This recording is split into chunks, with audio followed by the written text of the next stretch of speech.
O Aminal. Okay, parang familiar. Baka ano mo yan, isa sa mga puting ahas mo yan. Taga Mindanao naman kasi, kaya talaga dudumugin to ng mga tao na, Send mo nga sa akin yung link. Ganyan lang ba yan? papadala sa inyo para makita mo. Okay. Grabe, 69,000 ang nag-emote. Alam mo kung ilan dun ang natawa at nagalit combined? 67,500.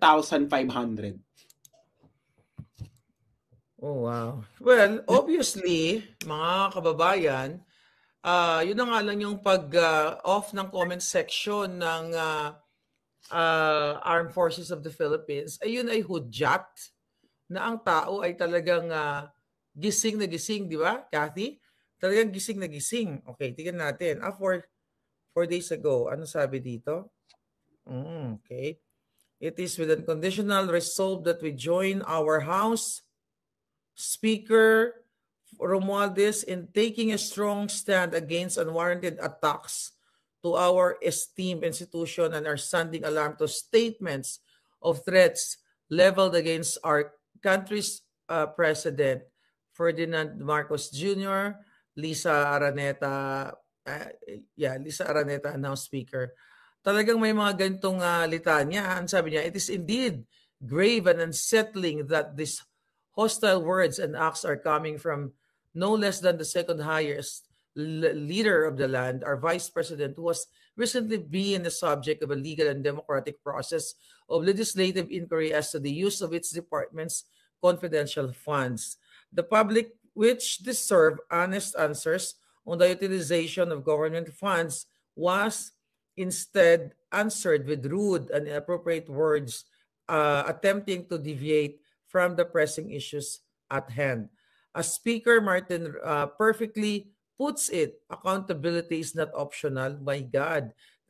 Transparency is not negotiable. No one, whatever position they hold, should be allowed from disrespecting the rule of law. We shall not tolerate these insults and disparaging remarks against our government institutions in front of the global eye. We are one in protecting our democracy and in preserving the respect of Jew and government, our government, and the Filipino people. We unite with our House Speaker and my fellow colleagues in the House of Representatives in pledging our unwavering allegiance and support to the leadership of our President Marcos Jr. At ang daming ang natawa. So anyway, mga mabalaga, obviously, ayan, talagang ang tao ay imagine mo ang nag-love, right, Sas, Kathy, no? 548, ang tumawa, 67,000. So, ibig sabihin, ang tao talagang natatawa na lang sa kanila sa sinasabi nila dito na, ang Congress, pang House of Representatives pa. Ngayon, ang aping-api dito at binabastos o hindi ginagalang. Pero based on the comments, nakikita mo naman talaga doon, Sas, na libo-libong tao na lang natatawa. Nakakaloka. Alam mo ilan ang followers ni Congressman? Ilan? Ang followers ni Congressman, 75,000. So sabihin na natin, yung sa 75,000 na yun, 69,000 yung natawa sa statement. Oh so, my God. Parang yung mga followers mo, love ka, pero natatawa sa ginagawa mo. I know. Oh, di ba? Wala pang 1,000 yung natuwa sa post na to eh. Yung minahal yung post niya. Yes. Grabe. Kaya nga talaga niya. Yeah. Ngayon, Sas, yung ayan balik natin. Ngayon nina-hype na naman nila ito nga, 'di ba, na pag-usapan natin kagabi patungkol dito sa kasi hodang nag-leak ang text messages ni Bangag Jr. na sa pag-awat nitong impeachment kay Inday Sara. Talagang ayan ang eksena ni Bangag eh. Sino ba nag-leak? Ha? Sino ba nag-leak? Hindi siya. Sa company. Yeah. Ay, ayan. Ayan din natin, may report si Solid Maharlika na ako. Tignan muna natin nasa ground. Hello palangga, Solid Maharlika na ako. Ating mga palangga dito, volunteers, kumusta dyan? Mukhang may sound kaya. Ayan. Ang dami, no? Ang dami ng mga nagpupuntahan. Ayan. Ayan, mukhang mahina ang ating sound doon. But anyway, yun nga, Kathy, malapit ka na ba? Okay. So, ayun nga, Sas, going back, ayun, sino ang nag-leak? Sino ang nag-leak? Wala namang iba kundi... Kanino ba nileak? Yun ang clue. Kanino ba nileak? Okay, Taberna, siya yung una. So parang ganito lang yan, Ma'am G, no? Ikaw ang aking parang spokes. Yes. Informal spokes. Tapos ikaw nag-leak. Sabihin ko, hindi ko alam kung bakit napunta kay Maharlika yan. Na-leak eh. Kapani-paniwala ba yun? Of course not. Obviously, talagang ito ay playbook nila. O na kunyari, sige, i-ano mo, ayan, tunying, umarte ka na may nag-leak sa'yo, may nagbigay sa'yo dahil, ano tawag dito? Talagang, mabait naman pala ang bangag. Mabait naman pala si Marcos Jr. Wala naman pala, hindi naman pala siyang nasa likod ng impeachment ni Inday Sara kasi tignan mo nga, di ba? Pinipigil nga niya at ayaw niyang ituloy yan ng Congress. So, kalokohan niyang leak-leak na yan, sabi nga ni taga GFF. Yes, Sasya. Your comment, sagutin ko lang to ang tawag sa ground. Baka importante to. Well, ano yun? Sa iyo ba yun? Sa akin? Yung may nagpipipi. Sa akin yun. Sorry. Sa iyo ba? Akala ko may smoke alarm. Sabi ko, bakit nag-smoke alarm dito? Utak ka, Kati. Anyway, masasabi ko lang ganito.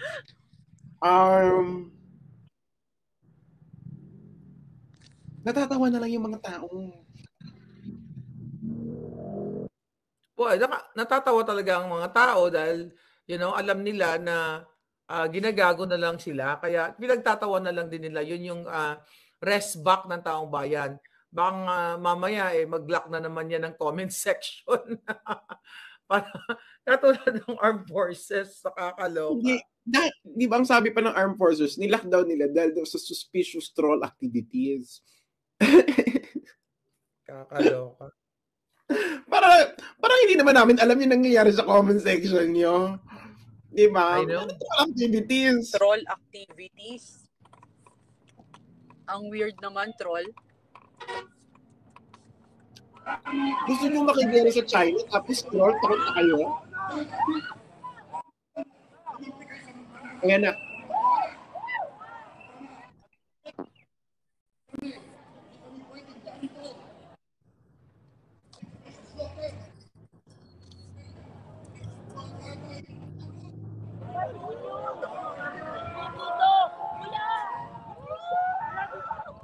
Ano yun? Yeah, Kathy. Yeah.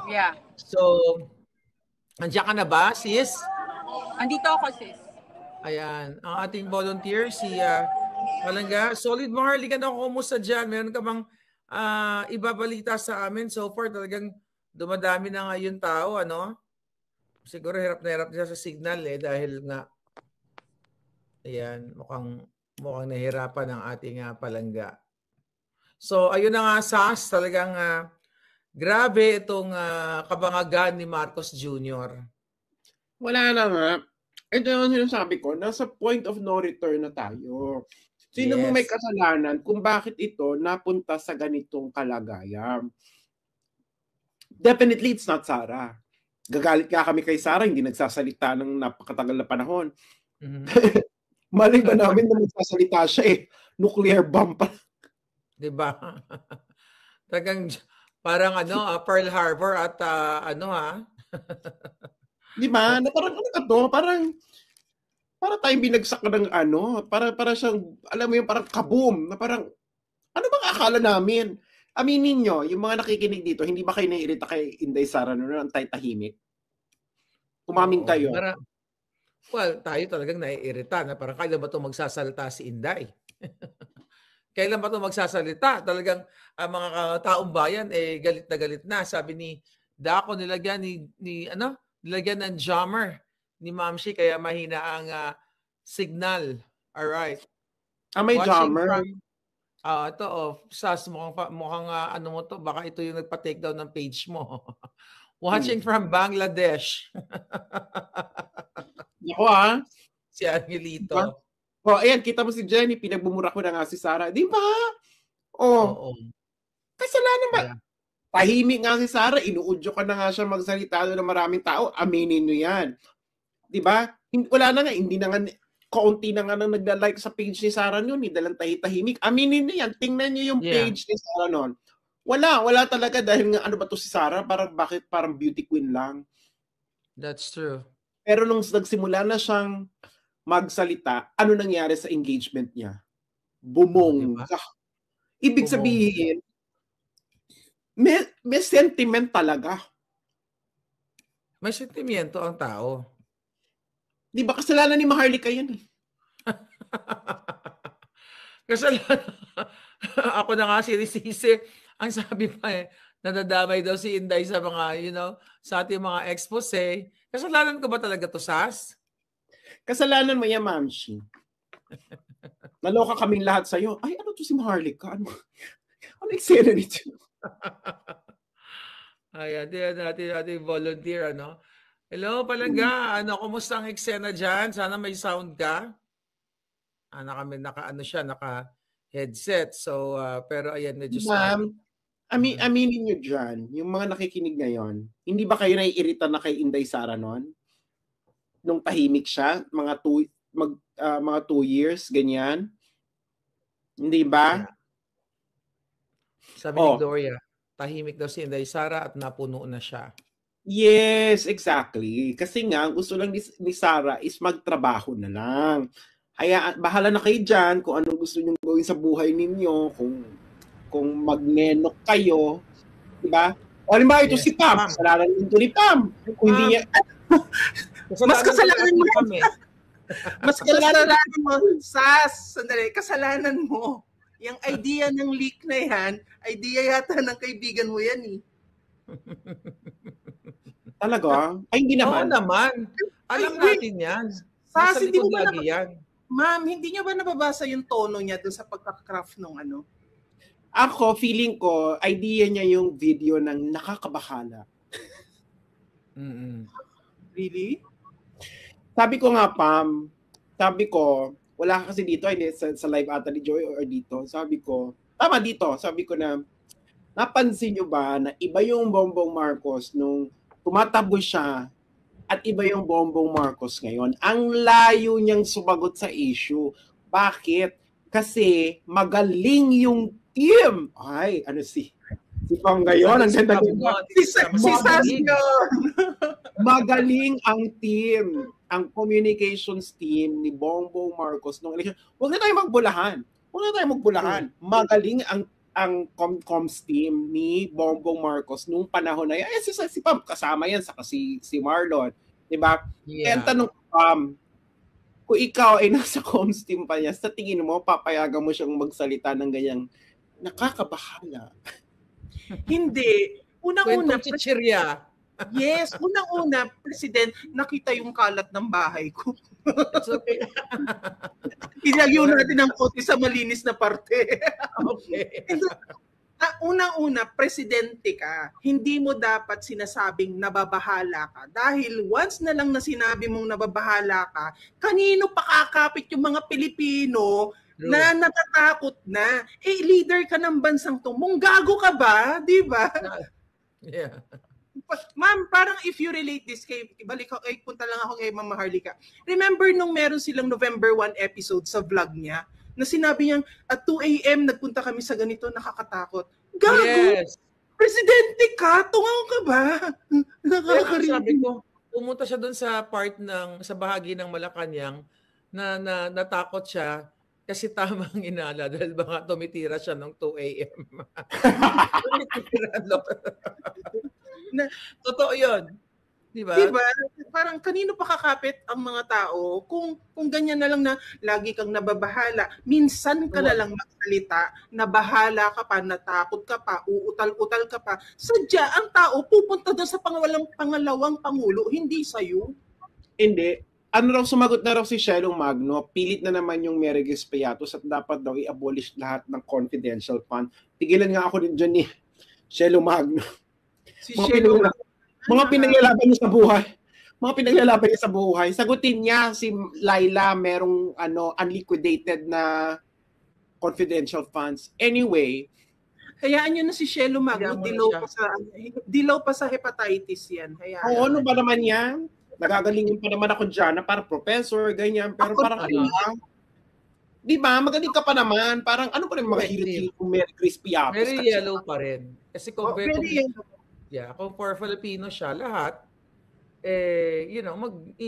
magsasalta siya, hindi lang against kay Inday Sara, kundi pati kay Dilima din, right, Sas? Yes, kasi pro anti-corruption ka dapat antay ka sa lahat.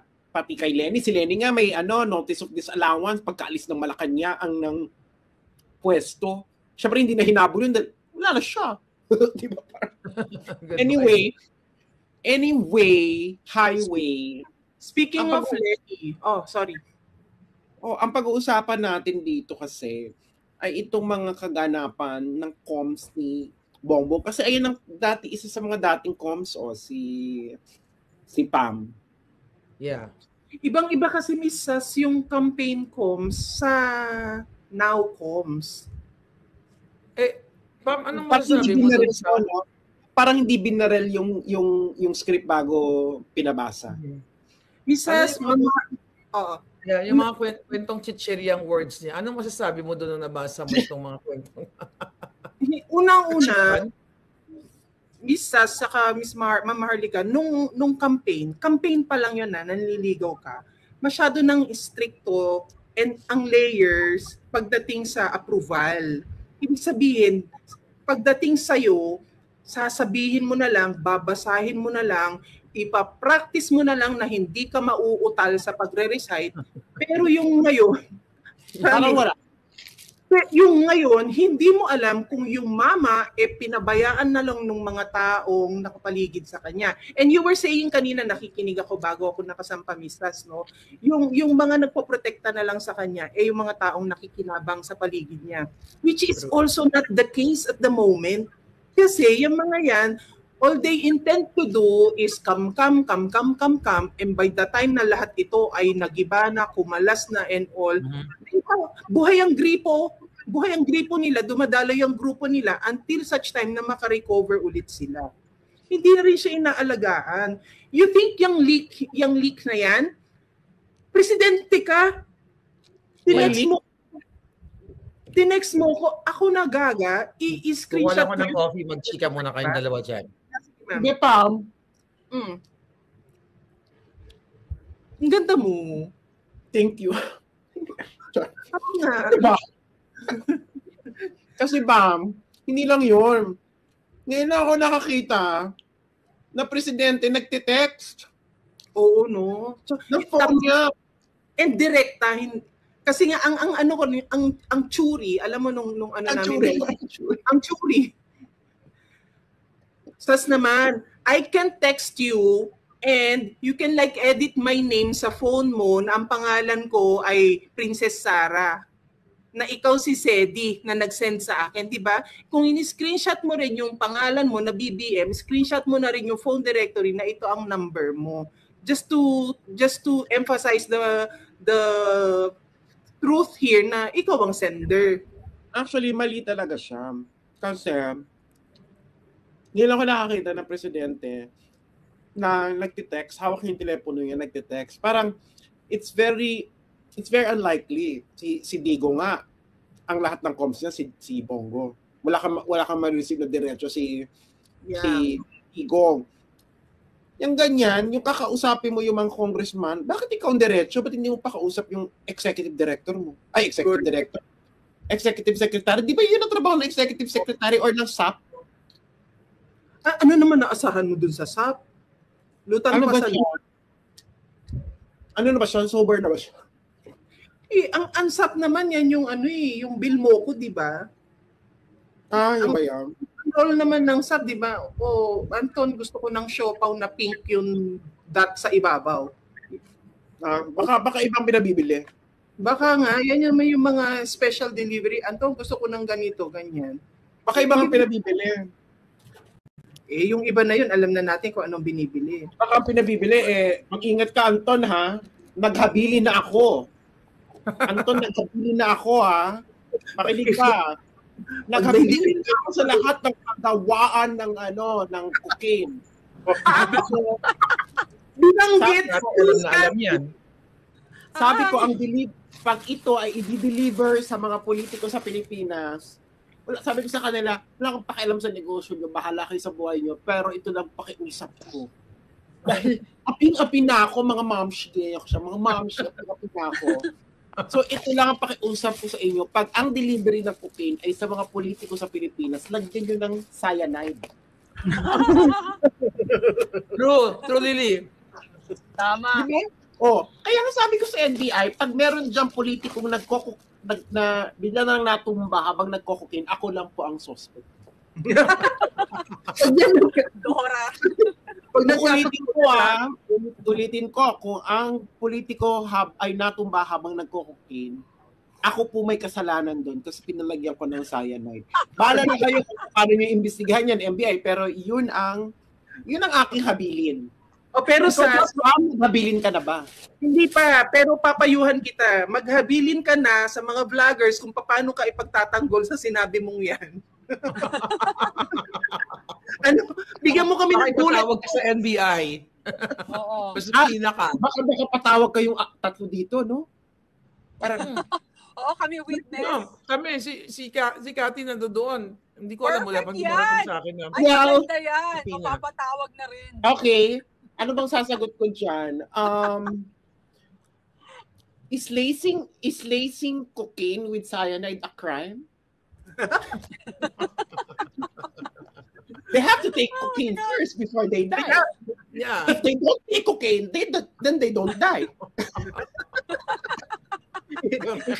If they die, Sarah! if they die, I therefore conclude that they cocaine.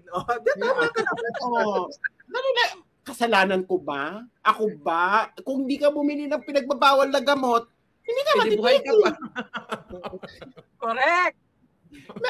Ano ba yan? Meron bang batas na dapat ang cocaine na hindi lagyan ng cyanide? Wala!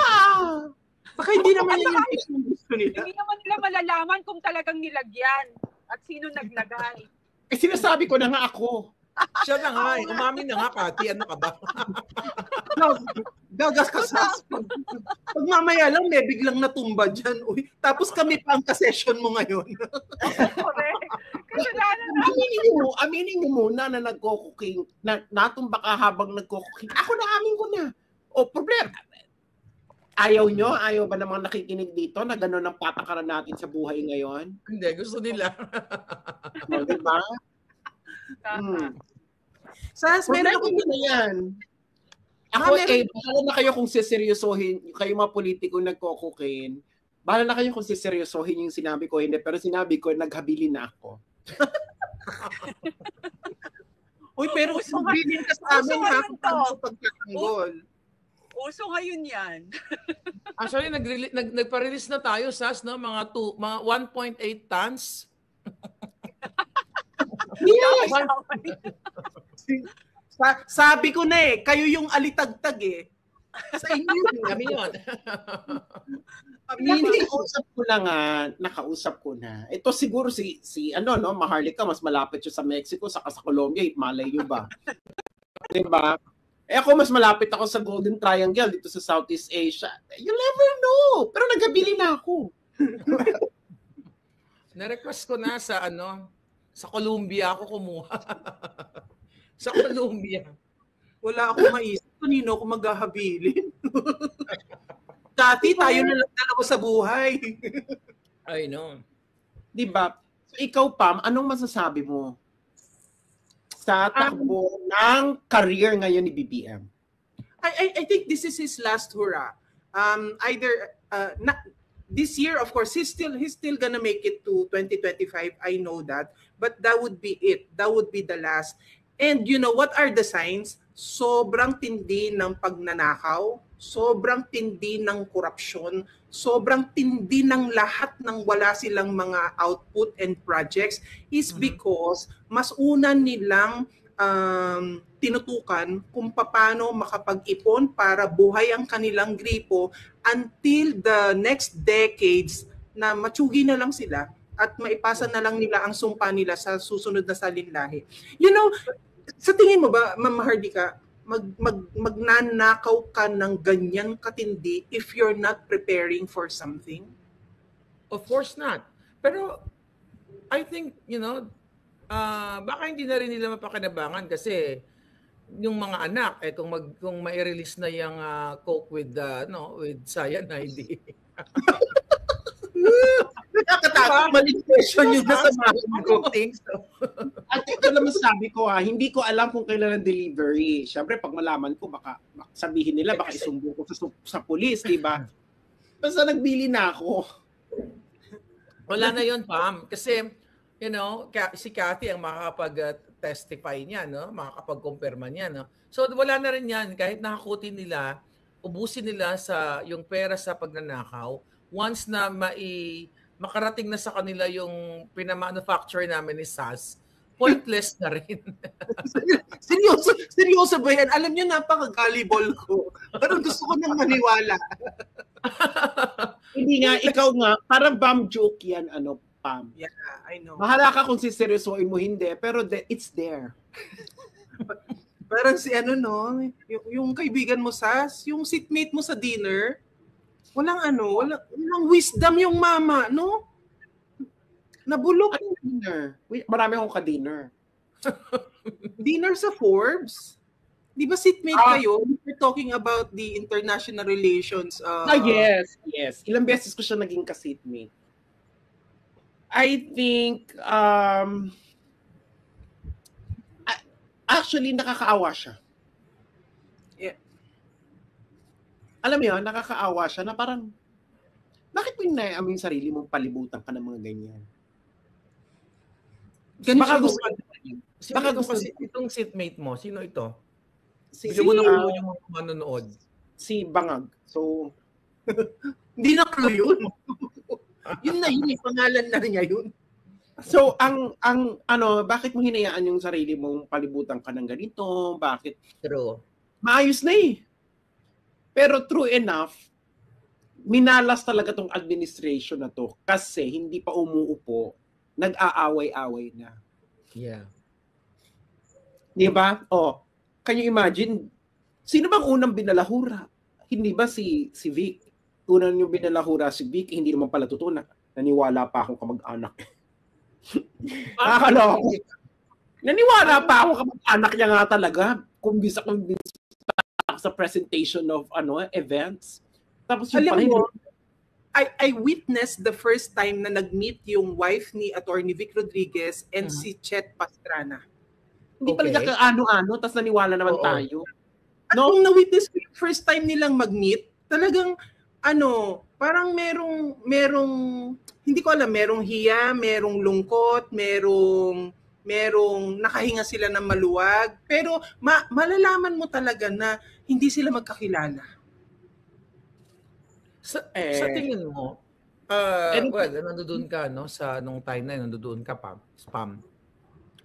Ano talaga yung parang nag-trigger, nag-trigger kay Liza, kay Zatanas, para targetin si Attorney Vic? Siya yung pinto na siya lang din ang may hawak ng susi. Kaya hindi makapasok ang lahat. He was that blockage. Kaya hindi sila makakilos ng gusto nilang kilos. Because the man, bias aside and all, kumwari pikit na lang ako, kumwari hindi ko siya kilala, siya talaga yung siya talaga yung tuwid eh. Kumbaga EDSA, lahat